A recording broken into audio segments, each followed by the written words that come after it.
Now that bariatric surgery is behind you, have you been considering plastic surgery?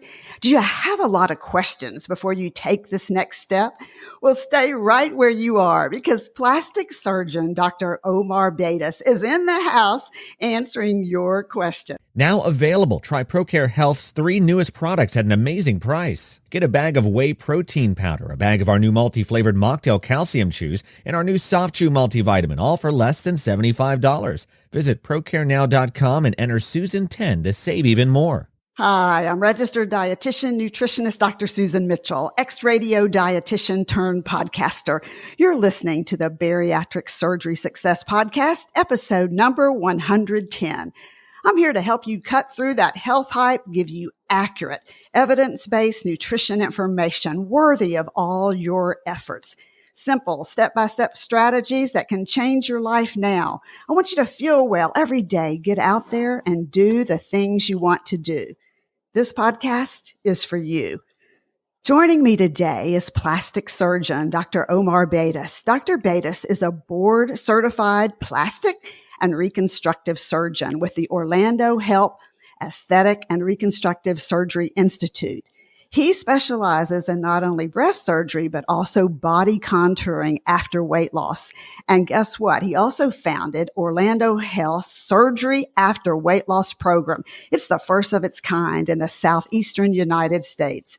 And Dr. Beidas also works with bariatric dietitian Gail Smith, who joins me regularly on the podcast. You can find his contact information in the show notes. Welcome to the podcast, Dr. Beidas.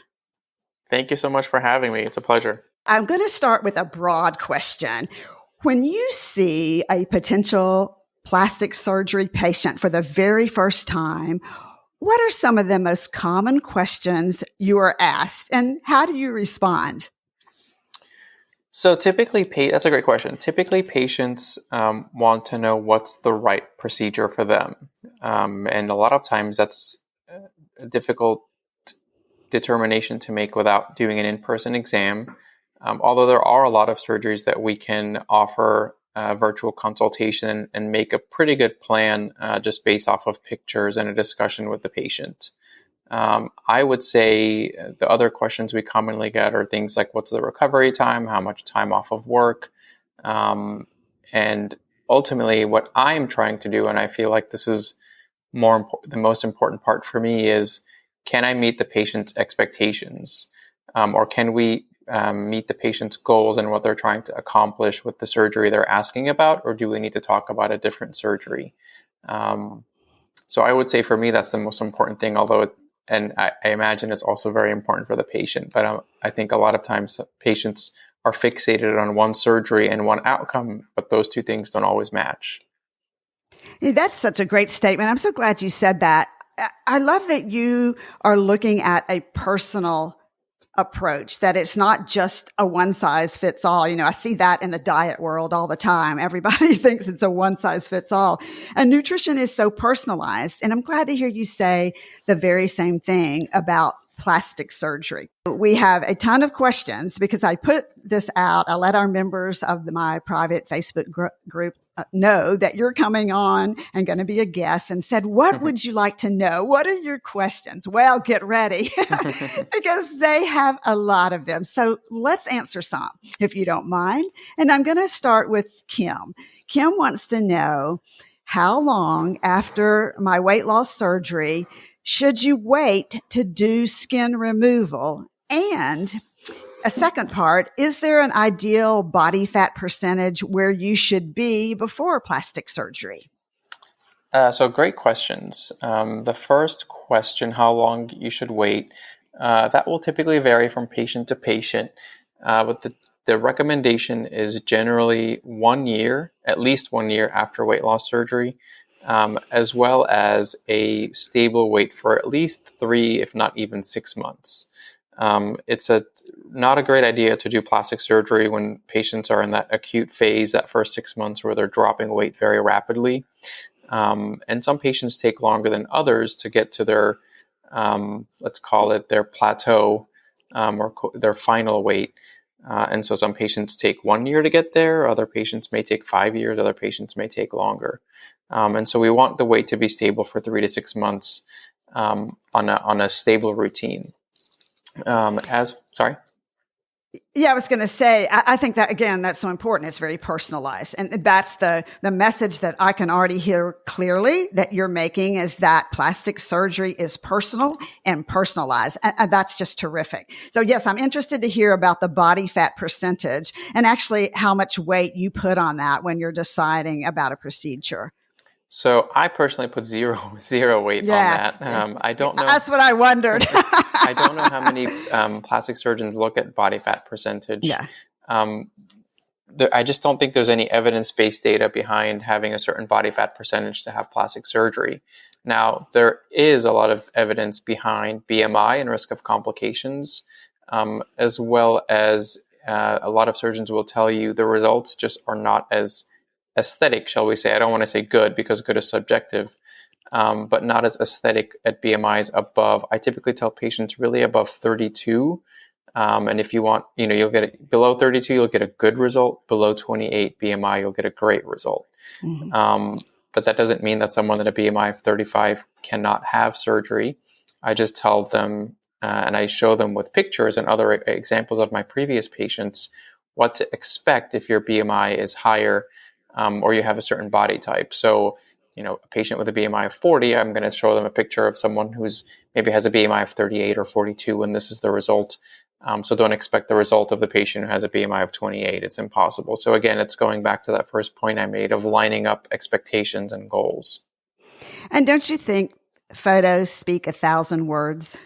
Absolutely. I show I show patients examples of the surgeries they're going to have. So if we're talking about an arm lift, I'll show them my examples of some arm scars. By far the most common body part I'm operating on is the abdomen. So that's the one I routinely show. And I try to explain to patients who come in when they are still in that obese category or BMI over 35. I show them what visceral fat is and what subcutaneous fat is. And for the people listening, visceral fat is the fat that's internal and around your organs, whereas subcutaneous fat means fat underneath the skin. And that weight loss is going to target both, but that surgery can only target the fat that's under the skin. So if you have a lot of visceral fat, that's, again, the fat around the organs, that's something patients have to decrease via weight loss and not by surgery. And I think when you're educating and showing this way, it makes much more sense. As medical professionals, we talk about BMI and this and that. And many patients have heard that term. But if you were to say, do you know what BMI is? We might get that deer in the headlight look. So I think when you then take that and turn it into, okay, let me show you what I mean with this look and what the surgery looks like, I think that is so helpful. In fact, this next question from Christine really leads into that when you were talking about surgery on your arm. She wants to know what the recovery time is on a tummy tuck specifically. So, what I typically tell patients, and we get this question all the time, like I was saying earlier, that's very subjective in the sense that, it depends on what you're defining as recovery time. Is it the time to drive a car? Is it time to go to the gym? So I tell patients on average, it takes about 2 to 3 weeks before patients are comfortable driving their car, doing errands like going to the grocery store. We typically tell patients to wait for 1 month before they can get underwater, like a pool or jacuzzi, swimming, and then 6 weeks before where you let them go to the gym or do any kind of strenuous activity. Okay, so thinking along those lines, Janice wants to know how much benefit is there to working out regularly, so building muscle in this case, before having plastic surgery? So I would say it's a tremendous benefit. So working out is going to have an infinite number of improvement in health quality of life. And in terms of, it doesn't necessarily help you go through plastic surgery, but certainly people who tend to work out tend to do better and recover faster. The one, I should say downside, it's not really a downside, is that you will lose a lot of your, I don't know if stamina is the right word or endurance, but, I always tell patients, if you're someone who runs 10 miles a day or lifts 100 pounds going into plastic surgery, remember, we're going to stop you for about 6 weeks. So 6 weeks later, you're not going to go back to running 10 miles right away or lifting 100 pounds. So you have to build that stamina or endurance back up. And that's so true, Dr. Beidas, regardless if it's surgery or if you're ill with the flu or COVID or anything else, the more bed rest you have, the more deconditioned you become very quickly. And you truly do have to build back to where you were. Exactly. That's a great analogy. All right. So Susan wants to know, if you have your stomach skin removed, do you always have to repair muscle? So absolutely not. Great question. And I think this will tie into one of the other questions we address later. But the vast majority of patients who come in to get their skin removed, as I said earlier, the most common body part is the abdomen. Insurance will sometimes cover that. And typically that's about the only thing we can get covered is the abdominal skin removal. And for the vast majority of my patients, I would say, who go through insurance, they elect to only have the part that's covered by insurance, and that is only the skin removal. And then I have a subset of patients who maybe the insurance doesn't cover, or they get denied, or they don't meet the insurance criteria, even if they do have benefits. And sometimes they'll pay for it out of pocket. And there certainly is an option to pay to have the skin removed without having the muscles tightened. Okay. So Susan also says here, I've heard that your inner thighs are very difficult to heal. Is there any truth to that? Yes and no. I won't say that it's difficult to heal. I would put it differently. I would say it's a difficult recovery. With skin removal, I always tell patients the most common complication is developing a wound where, part of the incision opens. And that's not to scare people, but again, just to set the expectation that is a very common complication or side effect. Now, typically, the vast majority of these are very small, and by that I mean it can be covered by a Band-Aid. Now, if I think what the patient maybe meant to say was that it's a difficult recovery, and that is absolutely true, at least from what I've heard patients tell me. The inner thighs, especially when the scar is the vertical scar, along the inner thigh from the groin to the knee, has about a 3-week recovery period, and patients say it just kind of knocks you down. I can imagine. One of the reasons that we want their protein level high in their diet to help with that healing, for sure. And you are absolutely right. That's one of the things we push patients and tell them. You can correct me if I'm wrong, as this is your field of expertise, but typically after weight loss surgery, I think a patient's supposed to be between 60 and 80 grams of protein a day, but that doesn't account for a major stressor like surgery and trying to heal. So we typically tell patients you really have to get around 100 to 120 grams a day. Yep. Going into and after plastic surgery. Yeah, I agree with that, definitely. All right, so Christina says, what is the difference between all the abdominal surgeries? And she says, I'm talking about tummy tuck versus mommy makeover versus paniculectomy versus fleur-de-lis. She says, I have chosen the fleur-de-lis for my first surgery coming up in January, but I don't really know what I'm choosing. Well, I think that we definitely need some answers to this one then. I think that's a little bit... Here we go, Christina. That's a little bit scary if you don't know what you chose, but I'll try to clear it up. So I'll start with the one. I won't start with the first one. We're going to start with mommy makeover because that one's a really broad term and is a pretty recent term in plastic surgery. So a mommy makeover doesn't actually mean any one surgery. But it's typically the combination of doing something to the breasts and doing something to the abdomen. So that can be a reduction and a tummy tuck. It can be an augmentation and a paniculectomy, which is the skin removal without the muscle repair. It doesn't actually mean one surgery. It's just rejuvenating a mom after she's had kids, in her 30s, let's say, or 40s, or even 50s if she waits a little bit longer. But it's rejuvenating that body back to a kind of pre-pregnancy state. Now I'll go to paniculectomy. So paniculectomy, as I was saying earlier, is the skin removal without the muscle repair. So that's typically what insurance will cover when patients have benefits. A tummy tuck is what we call an abdominoplasty. Those are the same thing. So that will be a paniculectomy, which is again skin removal plus the muscle repair. And then sometimes we add liposuction. And finally, FDL, which is what Christina chose, stands for fleur-de-lis. And what that is a paniculectomy or tummy tuck, or abdominoplasty, I should say, plus an incision that goes up and down on the center of the abdomen. So it starts in the breastbone and ends in the pubic area. So the final scar on an FDL looks like an upside down T. And what that does is it addresses the extra skin in the upper abdominal area above the belly button. It's not everyone's a good candidate for it, but in patients who have that extra skin in that area, it is a great option.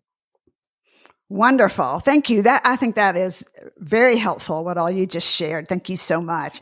Okay. In our time that remains, we have a few more. Let's see if we can get to. One of the questions was, how many skin removals can be done together? Arms, legs, breast? What do you say to that one? So again, depends on individual patient health and comorbidities, meaning, are you diabetic? Do you have heart problems?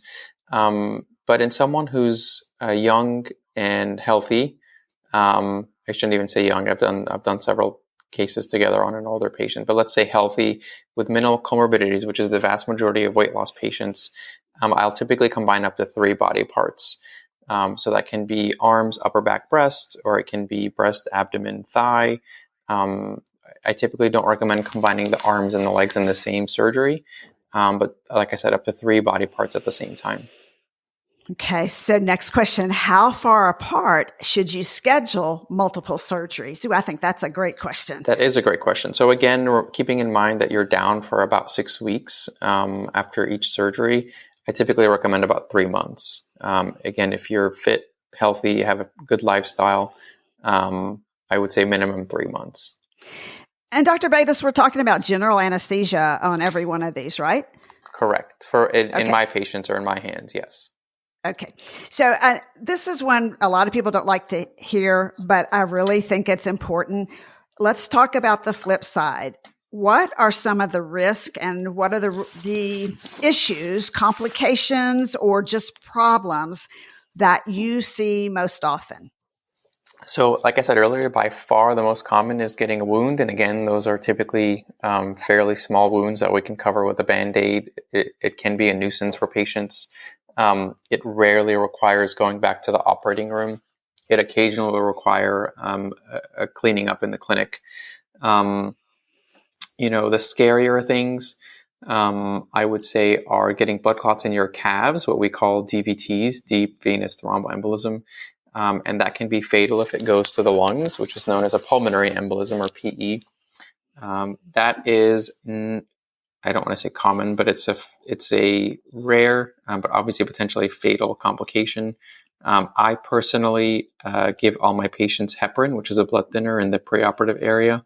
If the surgery is over a certain amount of time and if they meet certain criteria, which most weight loss patients do.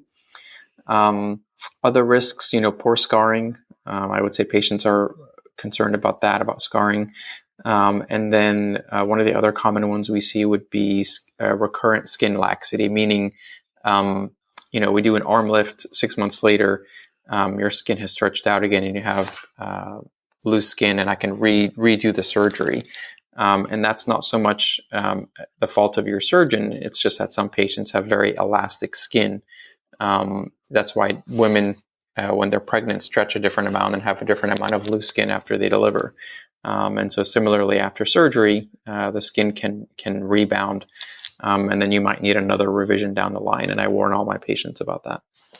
Okay, great. All right. So as we wrap up, my final question for you is going to be, what takeaways do you want to leave us with that you always want your plastic surgery patients to know?